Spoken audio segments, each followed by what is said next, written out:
Hey there, I'm Ron Watermon, the founder and CEO of STORYSMART, a nationwide startup that's committed to providing professional video storytelling for all.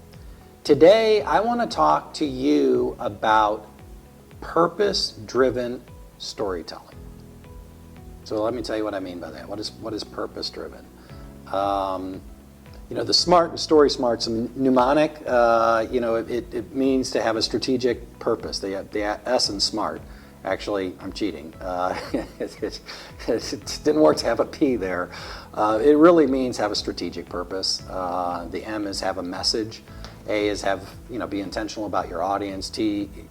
R is be relatable. In other words, communicate at an emotional level that connects with your audience. T is tell it yourself. But let me go back to the strategic purpose. It is literally that. I mean, it's not just a purpose; it's a strategic purpose. So if you're in business or you're a brand, it's not just telling a story to tell a story. It's telling a story with a purpose. And sometimes that it could be just let's tell an entertaining story because we want people to feel something. Entertainment is a purpose. Right? Education is a purpose. Informing people is a purpose, right? Delivering a message is a purpose. And all communication should have a message. All communication should have a message. Every story should have a message. It should have a theme that you're conveying a message through the story. Even if you're not intentional about it, you are. And that's the beauty of storytelling, is that there's always a message and a theme that's carried through the story, and that's what if it's a good story, if you connect with it and you relate to it, it speaks to you at a deeper level, and that is why you undertake storytelling. It is the most human form of communication.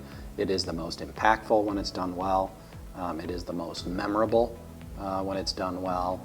And it all starts with, well, what's the purpose? What are we trying to achieve here?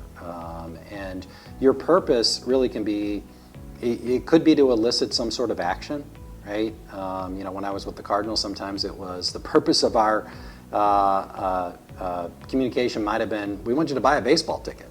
So maybe we were communicating an offer. Sometimes it's, it's just sometimes there isn't a call to action, it's just conveying a message.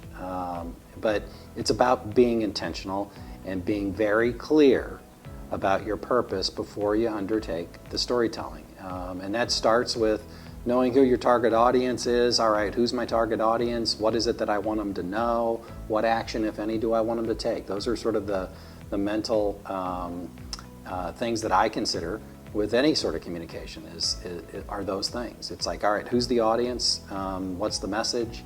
What's the purpose? Why am I doing this? Like I can tell you, the purpose of me standing in front of this camera today and talking to you is I want to build a relationship with you built on trust. And I want you to be able to trust us to give you good information as it relates to video storytelling. And my ultimate motive for doing this is to consistently do that because I want you to see STORYSMART as a thought leader on the issue of video storytelling, an expert. And at the end of the day, ultimately, I'd love it if you would do business with us. So those are all like if I peel back the onion, those are all the layers, if you will, of the purpose. But today, it was literally to convey this simple message that your storytelling should have a purpose, and you should be clear about it. And it should be something that you can express in a single sentence that's clear to everybody that's involved in it. Knowing that and knowing your audience are the things that will help ensure that you tell a good story. Because when you keep those two things in mind as you go about your work, those are your guideposts. That's what keeps you in the lane of telling a good story. So anyway, I hope you found this helpful, and until next time, stay story smart.